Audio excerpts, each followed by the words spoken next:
We got a proposal from the league, which was honestly a slap in the face. And I think we really have to put an emphasis on the players that are in our league right now. But I love to see the league growing. I think, adding these teams in Philly and Detroit, like that's how amazing is that the league can grow. But how cool would it also be to have like a little bit expansion on the rosters? Like, let's focus on the teams that have everything set up right now, and maybe focus on the teams also that find excuses continuously to lack investment into their players. WNBA players reject first CBA offer. 3 months ago, Kat Engelbert claimed to be optimistic about ongoing negotiations.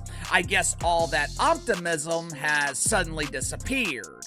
Now, to be fair, this is not unusual. It's not unusual to see players reject the first offer they receive. But like I told you guys before, this is going to be a tough negotiation for Kat Engelbert. Is the WNBA on the verge of disintegrating? The players just turned down a new contract. Caitlin Clark's back is breaking from bearing the league, and expansion is blowing up. Let's examine the potential cancellation of the 2026 season and determine who is primarily at fault. Kat Engelbert, I'm sure she thought that everyone was going to be thrilled with the expansion of the WNBA. I'm sure she thought the cities of Cleveland, Philadelphia, Detroit would be throwing parades welcoming unknown dump divers to their city. I'm sure she thought WNBA players would be doing something that they have never done before. Not complaining.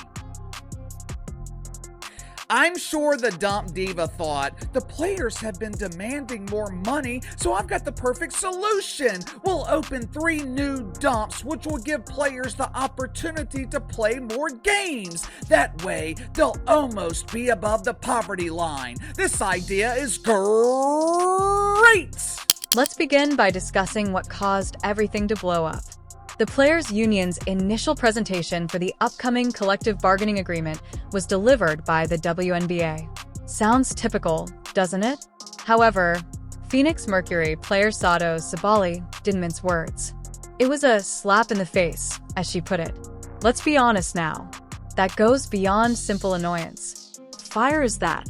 Players feel offended and neglected as a result. Remember that this request was made immediately before the league's joyful announcement of expansion franchises in the Bay Area, Detroit, and Philadelphia. The WNBA was having a party. Not many players, actually. Sabali's remarks went beyond financial matters. She stated unequivocally that players demand improved facilities, additional roster spaces, and more investment in current teams. She is correct. Many franchisees continue to operate under hardship agreements, 10-day contracts, and overcrowded benches. We are presently adding 3 more teams. Thus, this is the question. Is the league expanding too quickly without maintaining its core? Is the hand that is finally feeding them being bit by players? Are you curious about the dangers of this situation? Take a look at what transpired in 1994 with Major League Baseball. It was a fantastic season. The fans were thrilled. Teams competed with one another. Then the labor strike came. The postseason was canceled. No World Series. Nothing but quiet. And supporters were furious. Only because of McGuire and Sosa's steroid-fueled home run pursuit did baseball take years to recover. Now picture the WNBA experiencing that. Here's the issue, though. Baseball has a century-old history, a devoted following, and generations of fans. The WNBA hasn't arrived yet. To be honest, it's only now beginning to pick up steam. And Caitlin Clark is the foundation of most of that. There is no assurance that viewers will return, that networks will remain in operation, and that there will be no historical legacy to rely on in the event that the WNBA goes on strike. A miscalculation of this magnitude cannot be afforded by the league. That is the high stakes. What would happen then if both sides got involved? This may sound like a heated take, but it's accurate. The league is the reason why the WNBA isn't expanding. Caitlin Clark is the reason it is expanding. She has a lot of games. She sells out of her jerseys. ESPN wants to spend more because of her. That isn't rudeness. That's the truth. However, this is what makes it brittle. All of this might vanish in an instant. That entire momentum will be lost in an instant if Clark is wounded, if she chooses to leave for Europe, or unrivaled, if she grows tired of taking hits every game without any protection. It's comparable to erecting a skyscraper on a single steel beam. Appears powerful until it isn't. The players believe they have power now, and perhaps they do, but one woman is mostly responsible for that power. And that's risky since the entire deck of cards falls if Clark steps. Is this a reasonable number? Is it accurate? Of course. The thing is this. The participants aren't merely whining for amusement. They are reading remarks and attending media days. Sydney Coulson and Sophie Cunningham went public. We have a right to fight for a just portion of the company we founded. The league size is expanding.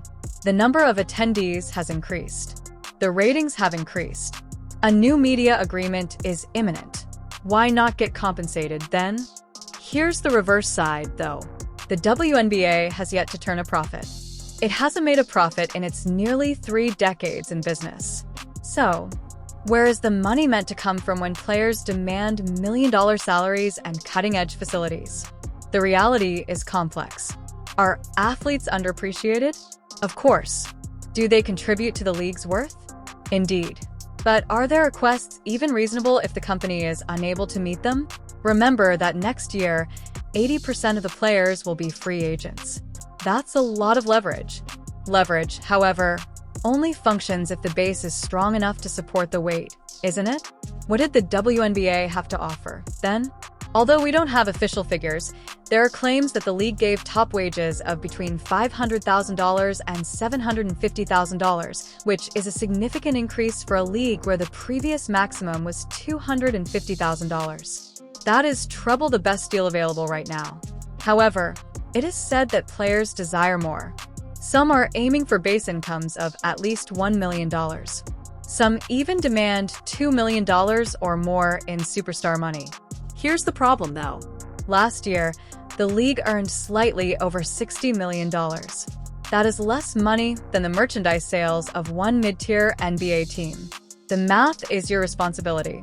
The league quickly falls bankrupt if everyone is earning $1 million each. The current query is whether the players are trying to uphold fairness, or are they risking the WNBA's very future.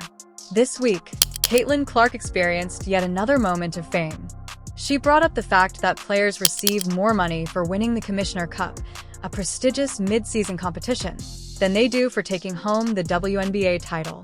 Take a moment to process that. You receive $11,356 if you win the entire league. You receive $30,000 if you win a side cup competition. It would be equivalent to receiving more money for winning a raffle than for winning an Olympic gold medal. Clark is criticizing the system in addition to playing basketball. She is correct. Start by demonstrating your appreciation for the league's top reward if you want players to take it seriously. What else is broken if it is? 3 new groups. This entails 45 additional players, 3 new cities, more coaches, staff, arenas, travel expenses, and yes, charter aircraft for everyone.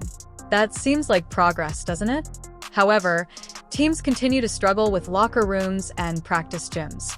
There are still players who stay in subpar accommodations.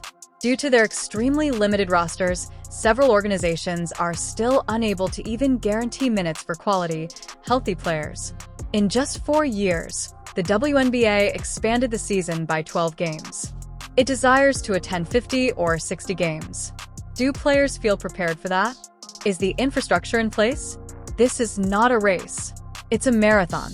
Additionally, you risk exhausting yourself before you cross the finish line if you take off too quickly. Let's not overlook something crucial in this case. The WNBA is not truly necessary for WNBA players to thrive. That isn't overstating things.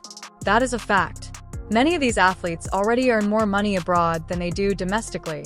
These players receive better benefits in addition to higher salaries in nations like China, Russia, Italy, and Turkey. First-class transportation, year-round lodging, upscale practice facilities, and in certain cities, security escorts. These women receive special treatment from overseas teams. Now give this scenario a further dimension.